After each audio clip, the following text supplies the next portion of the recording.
Newest Pakistani biryani house in Dasma. Tara, let's give it a shot!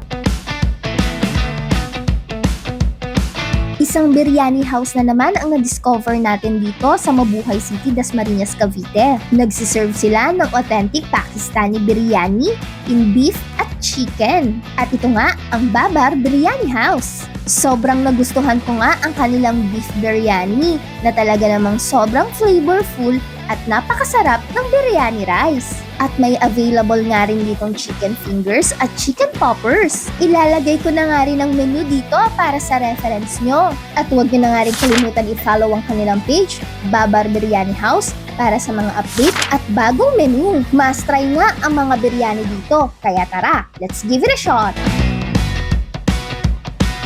Sa Babar, Pakistani biryani siya. Kaya kung makikita nyo, ibang-iba siya sa ibang biryani na nakikita natin.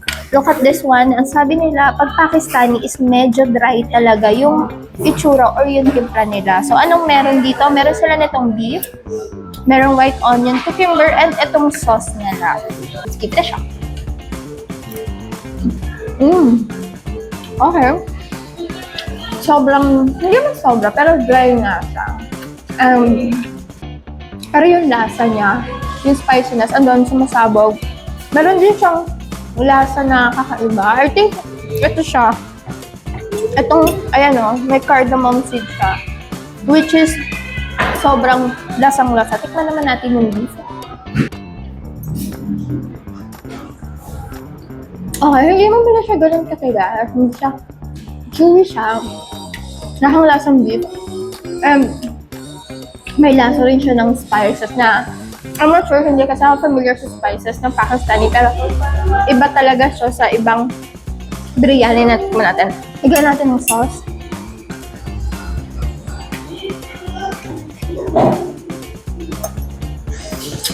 Okay. Itong sauce nila, manamis-namis na citrusy yung lasa niya. Nababalance na yung lasa ng sobrang anghang ng biryani. Ay, sobrang bagay. Ngayon, tikman natin tong kanilang chicken finger. Tingnan nyo, ang laki. Ito yung servings niya. Let's give it a shot. Ang crispy niya, ang lambot ng meat niya. Taste this without sauce. Second bite. Okay yung breading niya. Saltiness, tama lang. Bagay siya dito sa tomato ketchup. Must try dito. At tikman naman natin tong kanilang chicken biryani version. Ayan yung chicken. Okay. So, basically sa rice, same lang yung rice na gamit nila. Iba lang yung topping. So, tikman natin agad yung chicken. Ayan. Bigyan natin ng sauce. Let's give it a shot. Basically, dito sa chicken, dahil medyo lesser nga yung lasa ng chicken, aangat yung flavor ng sauce, yung rice, pag pinagsama-sama mo siya.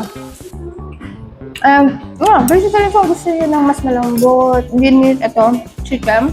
Kung gusto nyo naman yung talagang rich na rich or talagang lasang-lasa kahit sa meat yung Pakistani vibe, doon kayo sa beef. Chicken popper din sila.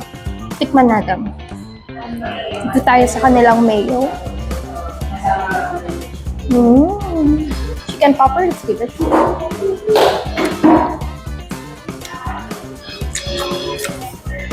Sobrang crunchy talaga. Yung mga breadings sila dito. Babagay kaya. Let's give it.